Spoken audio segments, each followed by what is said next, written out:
Hello friends, welcome to my YouTube channel Ajay tech non tech. आइए आज हम लेकर आए हैं पावर सिस्टम का पार्ट 4। आइए शुरू करते हैं। तो पावर सिस्टम में पार्ट 4 नेक्स्ट टॉपिक है हमारा ट्रांसमिशन सिस्टम। तो ट्रांसमिशन सिस्टम में देखते हैं फ्रेंड्स ये क्या है। ट्रांसमिशन सिस्टम में सबसे पहला देखते हैं क्लासिफिकेशन हमारा फिजिकल क्लासिफिकेशन। फिजिकल क्लासिफिकेशन हमारे दो टाइप से होते हैं, ओवरहेड सिस्टम और अंडरग्राउंड सिस्टम।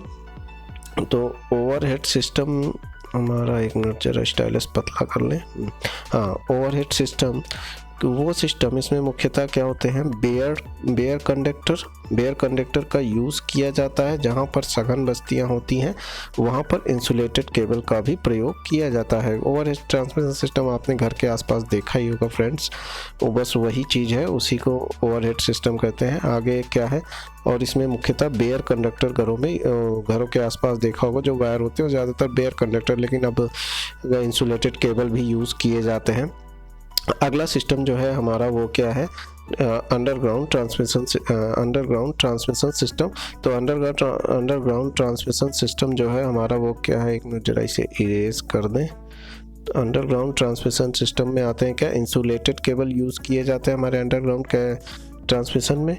फिर इसमें देखा होगा कि गड्ढे खोद कर केबल लाइन किया जाता है। तो अब आ जाते हैं इलेक्ट्रिकल डिस्ट्रीब्यूशन, इलेक्ट्रिकल क्लासिफिकेशन क्या है। एक तो हमारा ट्रांसमिशन डीसी ट्रांसमिशन होता है और एक तो हमारा एसी ट्रांसमिशन होता है। तो एसी ट्रांसमिशन और डीसी ट्रांसमिशन, और फिर क्या है डीसी ट्रांसमिशन में। आइए देखते हैं क्या होता है डीसी ट्रांसमिशन में हमारा। डीसी ट्रांसमिशन में problems, there is too many problems. Okay, DC transmission, हाँ friends, DC transmission with one wire earthed. मतलब अब हमको डीसी ट्रांसमिशन क्लासिफिकेशन हम देख रहे हैं, तब उस क्लासिफिकेशन में हम डीसी ट्रांसमिशन देख रहे हैं। डीसी ट्रांसमिशन में अब हम वन वायर ट्रांसमिशन सिस्टम देख रहे हैं विथ वन वायर अर्थड। तो फ्रेंड्स आगे बढ़ते हैं एसी ट्रांसमिशन सिस्टम। अभी हमने डीसी ट्रांसमिशन सिस्टम देखा था, अब एसी ट्रांसमिशन में देखते हैं क्या है। Single phase 2 wire system, one wire earthed. Second number क्या है, single phase 2 wire system mid point earth. C क्या है, single phase 3 wire system. D क्या है, 2 फेज 3 वायर सिस्टम। ई है 2 फेज 4 वायर सिस्टम। एफ है 3 फेज 3 वायर सिस्टम। ये अगला क्या है, 3 फेज 4 वायर सिस्टम। ठीक है फ्रेंड्स, तो इस तरीके के हमारे जो ट्रांसमिशन सिस्टम है एसी के, उन्हें कैटेगराइज किया हुआ है। आइए कुछ इंपॉर्टेंट टॉपिक के ये नोट है, इसे देख लेते हैं। हाँ फ्रेंड्स, न्यूट्रल वायर और लोग रिटर्न वायर में बहुत ज़्यादा कंफ्यूज हैं कि न्यूट्रल वायर क्या है, रिटर्न वायर क्या है। तो आइए आज जानते हैं। न्यूट्रल वायर में हमेशा जो करंट होती है वो ज़ीरो होती है। ठीक है फ्रेंड, मतलब कि हमेशा करंट ज़ीरो होती है, जबकि रिटर्न वायर में ऐसा नहीं होता है। और न्यूट्रल वायर का पोटेंशियल ज़रूरी नहीं कि ज़ीरो हो, जबकि अर्थ वायर का पोटेंशियल ज़ीरो ही होता है। अतः न्यूट्रल वायर सिर्फ 3 phase balance controlled conditioned load से प्राप्त होता है। मतलब कि न्यूट्रल वायर हमारा अक्सर स्टार पॉइंट से ही मिलता है, ये तो आप लोग जानते ही होंगे, है ना फ्रेंड्स। तो बैलेंस कंडीशन में अगर लोड है और वो सिस्टम 3 फेज है और स्टार कनेक्टेड है, तो वहाँ पर हमें न्यूट्रल वायर मिल जाता है। ओके फ्रेंड्स, आइए देखते हैं आगे। और इस वायर फिगर को कंसीडर कीजिएगा। यहाँ पर देखिए इनकमिंग वायर किया है, वायर है, ये रिटर्न वायर है, और ये हमारा पावर सोर्स है, ये लोड है। तो इसमें देखते हैं इनकमिंग वायर क्या है, वह तार जो सोर्स से लोड तक करंट को कैरी करता है। रिटर्न वायर क्या है, वह वायर जो लोड से सोर्स तक करंट को कैरी करके इलेक्ट्रिकल सर्किट को कंप्लीट करता है। ओके फ्रेंड्स, आई होप आपको समझ में आ गया होगा न्यूट्रल वायर और रिटर्न वायर। ठीक है फ्रेंड्स, आगे देखते हैं। आगे क्या दिया हुआ है कि जिस रिटर्न वायर में करंट ज़ीरो हो जाए वह न्यूट्रल वायर है। ठीक फ्रेंड, मतलब जिसको वायर में भी करंट ज़ीरो हो उसे हम न्यूट्रल वायर कह सकते हैं। ठीक है फ्रेंड्स, आगे देखते हैं comparison of conductor cost in overhead transmission system. अब हम ओवरहेड ट्रांसमिशन सिस्टम में कंडक्टर की कॉस्ट को कंपैरिजन करेंगे, कौन कौन से सिस्टम में कैसा कंडक्टर की क्या कॉस्ट आती है। आइए देखते हैं। तो इसके लिए कुछ एजम्पशंस हैं, कुछ स्टैंडर्ड्स हैं, वो देखते हैं। सेम मैक्सिमम वोल्टेज ट्रांसमिशन होनी चाहिए अर्थ से, मतलब कि जो उनकी मैक्सिमम वोल्टेज है वो अर्थ टू फेज सेम होनी चाहिए सारे सिस्टम्स के लिए। Same length of transmission line, same transmission line length के लिए हम कंपैरिजन करेंगे। सेम एफिशिएंसी और सेम लॉसेस होने चाहिए। सेम पावर ट्रांसमिटेड होनी चाहिए। बैलेंस लोड हो ताकि रिटर्न वायर में या न्यूट्रल वायर में कोई भी करंट ना बहे। ओके फ्रेंड्स, आगे देखते हैं कंडक्टर एफिशिएंसी। कंडक्टर एफिशिएंसी क्या होता है कि किसी दिए गए सिस्टम के कंडक्टर मटेरियल के आयतन और डीसी टू वायर सिस्टम के आयतन का अनुपात हमेशा कंडक्टर की एफिशिएंसी कहलाता है। ठीक है फ्रेंड, चाहे वो एसी हो या डीसी, हमेशा कंपैरिजन हम किससे करेंगे, DC two wire one point earth से हम कंपैरिजन करेंगे। और जिस चाहे वो एसी सिस्टम हो या डीसी सिस्टम हो, कंपैरिजन हमेशा DC two wire one point earth system से कंपैरिजन करेंगे। ओके फ्रेंड्स, आगे बढ़ते हैं। तो आगे अब देखते हैं। सबसे पहला वही अभी जो हम बोल रहे थे कि DC two wire system with one wire earth, तो इसके कुछ डेरिवेशंस हैं, ये देखें। सबसे पहले इस फिगर को कंसीडर कीजिए। यहाँ पर देखिए एक सोर्स है जिसकी आउटपुट वोल्टेज वीएम है, और यहाँ पर ये सप्लाई लाइन है जिसमें करंट फ्लो आई हो रही है, और ये रिटर्न वायर है जिसमें करंट I1 है, और ये लोड है। ठीक है फ्रेंड्स, और एक पॉइंट यहाँ पर अर्थ किया हुआ है। ये स्टैंडर्ड है, इसको याद रखना है फ्रेंड्स। इसी से हम आगे की चीज़ों को कंपेयर करेंगे। ठीक है फ्रेंड्स, तो आइए देखते हैं आगे। ये यहाँ पर, हाँ, पावर ट्रांसमिटेड डीसी सिस्टम के लिए जानते ही हैं VMI। ठीक है friends, I is equal to निकालेंगे तो P/VM हो जाएगा। यहाँ से हम क्या कह सकते हैं, माना एक कंडक्टर का रेजिस्टेंस कैपिटल R है तथा एरिया A है, तो हम यहाँ से पावर लॉस क्या लिख सकते हैं, 2I1 square into R। To क्यों लगा हुआ है, क्योंकि हम दो वायर की बात कर रहे हैं, तो दोनों में हम लॉस देखेंगे। और टू हम क्या लिख सकते हैं, I की वैल्यू P/VM का होल स्क्वायर R1। ठीक है फ्रेंड्स, आगे क्या है, फिर हम ये वॉल्यूम की बात करें अगर, तो net conductor volume for two wire के लिए देखें तो 2 × L × A1, क्यों, V इज इक्वल टू क्या होता है, L × A, यानी कि एरिया। ठीक है, वैसे तो volume is equal to LBH होता है। अगर हम B और H को देखें तो ये एक तरीके का एरिया ही तो है, तो इसलिए हम इसको एरिया के फॉर्म में लिखते हैं। ठीक है फ्रेंड्स, तो यहाँ पर आइए देखते हैं आगे। अब उसको फ्रेंड इस इन दोनों इससे ये चीज़, और हाँ बस जस्ट अ फ्रेंड,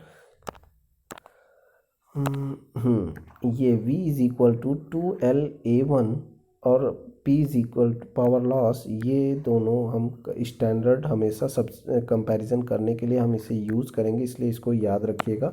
तो आगे बढ़ते हैं। अब देखते हैं DC two wire system with mid point earth system. इसमें क्या है, फिगर को कंसीडर कीजिए। दो सोर्स है, वीएम जिसकी सप्लाई है, और टोटल वोल्टेज क्या हो जाएगा लोड के अक्रॉस 2 VM, ये सप्लाई करंट है I2, ये लोड। ठीक है फ्रेंड्स, और मिड पॉइंट को हमने अर्थ किया हुआ है। और तो यहाँ से ट्रांसमिटेड पावर क्या होगी, 2 VM I2, और करंट यहाँ से अगर हम वैल्यू निकालें तो P/2 VM हो जाएगा फ्रेंड्स। इसी तरह जैसे अभी हमने किया था वही सेम प्रोसेस से हमें करना है।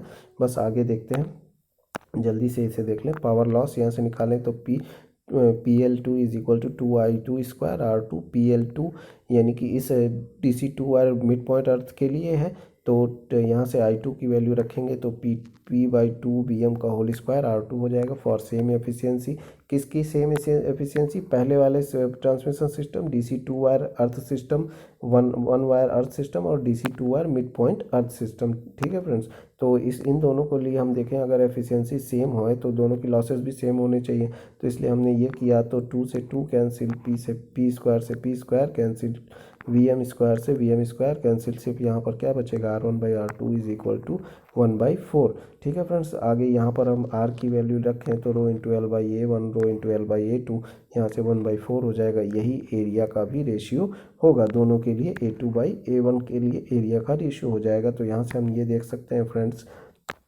कि A1 is equal to 4A2, यानी कि जो हमारा A1 है, A1 किसके लिए, पहले वाले सिस्टम यानी DC2 वायर अर्थ सिस्टम के लिए जो हमारा एरिया है वायर का, वो DC2 wire mid point earth system से 4 गुना ज़्यादा वायर को यूज़ करता है, मतलब उसका एरिया ज़्यादा है, यानी वो ज़्यादा कॉस्ट का होगा, इसलिए 2 वायर मिड पॉइंट सिस्टम ज़्यादा एफिशिएंट होगा। तो यहाँ से हम दोनों का अगर वॉल्यूम की बात करें तो V2/V1 ये वैल्यू पुट करेंगे, तो यहाँ से देखो A2/A1 इज इक्वल टू 1/4, यानी कि V2/V1 का भी रेशियो 1/4 के बराबर है। यानी पहले वाले सिस्टम की तुलना में हमारा जो मिड पॉइंट अर्थ सिस्टम है उसमें हमारा ज़्यादा एफिशिएंट है, और उसमें हमारा वायर जो यूज़ हो रहा है वो कितना हो रहा है, सिर्फ 25% ही यूज़ हो रहा है। तो ये कह सकते हैं sir DC2 wire system mid point with mid point 2 wire DC system neutral earth की तुलना में सिर्फ 25% या 1/4 भाग का आयतन यूज़ करता है। ओके फ्रेंड्स, आगे देखें।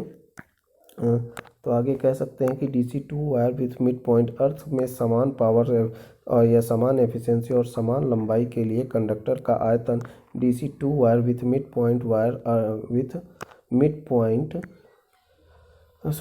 विथ सिंगल वायर अर्थ का सिर्फ 25% होता है। Okay friends.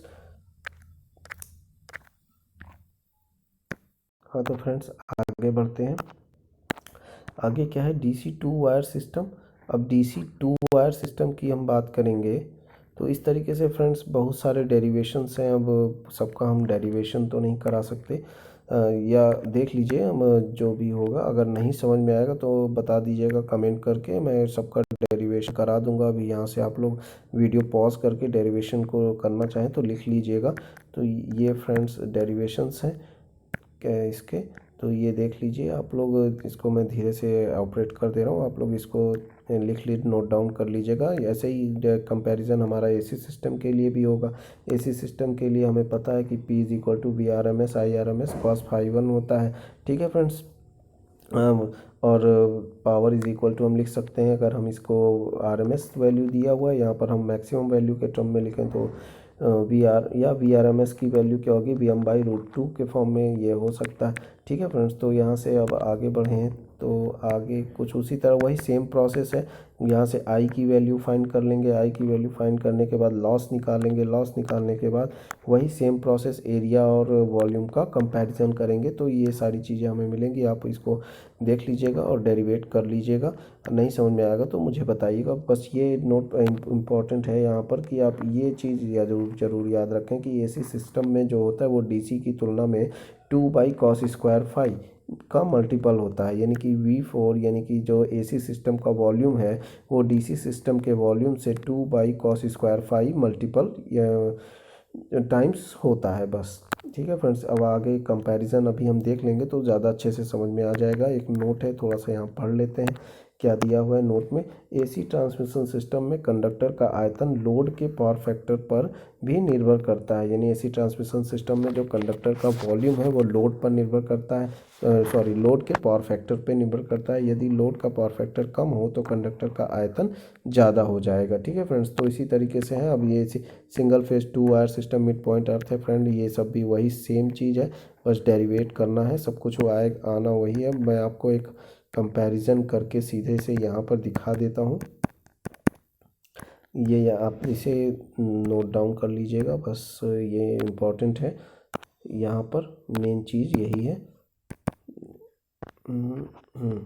फ्रेंड्स ये देखिए, यहाँ से आप ये रिजल्ट जो हमारा क्या, result of comparison of cost in transmission line. तो सिस्टम हमारा देखेंगे AC DC दोनों के लिए, वॉल्यूम ऑफ कंडक्टर रिक्वायर्ड और ब्रैकेट में एफिशिएंसी, यानी कि हम ये देख रहे हैं किसकी एफिशिएंसी, ओवरहेड सिस्टम और अंडरग्राउंड के लिए। तो DC सिस्टम के लिए 2 वायर सिस्टम के लिए इसकी एफिशिएंसी 1 है तो इसकी भी 1 होगी। 2 wire system mid point earth के लिए इसकी 0.25 यानी 1/4 हमने डेरिवेट किया था वही है उसकी, और अंडरग्राउंड की 1/1 होती है।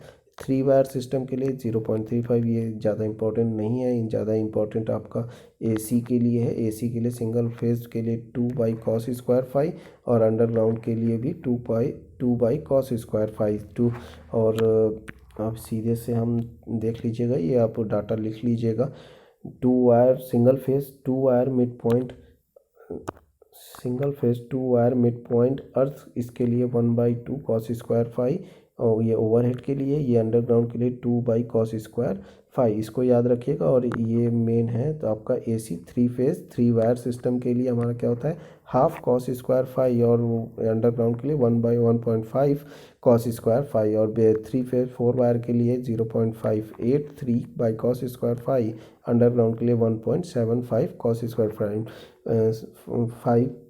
ओके फ्रेंड्स, आई होप आप लोगों को चीज़ें समझ में आई होंगी। I have tried to my best, but अगर आपको चीज़ें नहीं समझ में आ रही या वीडियो आपको कैसा लगा, आप कमेंट करके ज़रूर बताइएगा ताकि मैं आगे भी कुछ अच्छा कर पाऊँ। Okay friends, thanks for watching.